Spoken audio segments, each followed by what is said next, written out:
We've all been Best X-Men for a second. The Rain is a really nice mixer though, and has a lot of pluses, and actually some pluses I wish Best X would add to their own, but they're both really good mixers, but I think as a crew we're all real partial to Best X.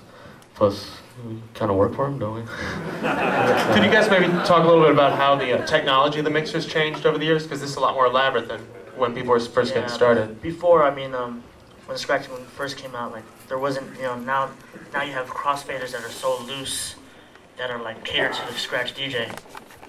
You know, before, like back then it was real stiff, so you had to deal with what you had back then. You know, you used to do it so ghetto and put sprays into it to lubricate it and to make it looser, and now it's just WD-40, put anything in there, baby oil. I've heard people just put crazy, like then the faders just crap out, they get staticky, like right when they get loose, then they get crackly, and then I don't know. So now fade. I mean these mixers now are made like actually for scratching, so it's like the coolest thing, because you know if you've been DJing long enough and you know about like a MX 2200 or a Radio Shack or a ATIS or a Newmark or something, you'll know like how nice it is. Like kids just get to start like this, like 212s and a Vestax. Faders are all nice and high quality. I mean, it's expensive, but you know, it's designed for what we do, which is a lot more than those other mixers, you know, so. Basically the Vest with all the ideas putting together into one, I mean, in a DMC Alps mixer. Shortcut and myself were lucky enough to, blessed to be designed the 05 Pro mixer. This one right here. This is a red one, but the real original version is a gray one. It came out like in maybe 1995, 95. So, and then basically it has like it's a mixture of what a battle DJ and then maybe a club DJ would want all in one. You have your the faders, which is flushed in the middle, so it'd be basically it was just like great for when you're doing doubles.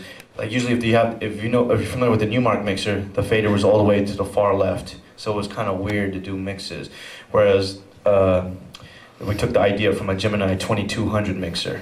The faders are smooth like a DMC mixer, so you can easily do scratches.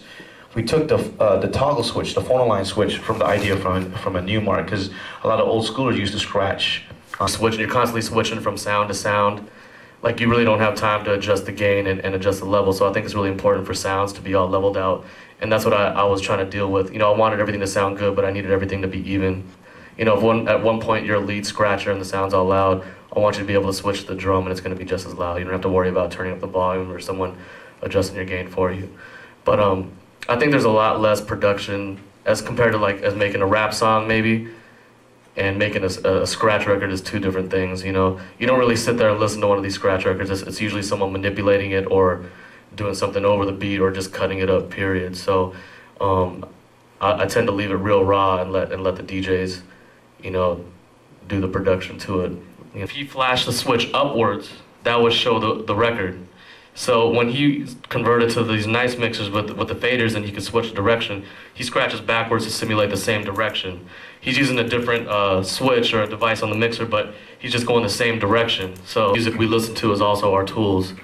You know what I mean? So we're on a constant hunt. I think Cut and these guys they're late because they went record shopping today. So, you know, I mean, to be honest with you, I mean, it could be as broad as like, you know, I love some Cannonball Adderley. You know what I mean? I love some James Brown. But to be honest with you, these days and how producers look for records, everybody pretty much knows about all those records that are breaks and that have loops and things of that sort. So I think, you know, as of today, like everyone's looking for obscure, really rare, weird records with things that we can do and make music with, you know, and we're not limited to just rock and soul. There's other things weird out there like Exotica albums, there's library records, there's, you know, so to be honest with you, like personally, I've been listening to like J. Rue the Damager, Sunrises in the East.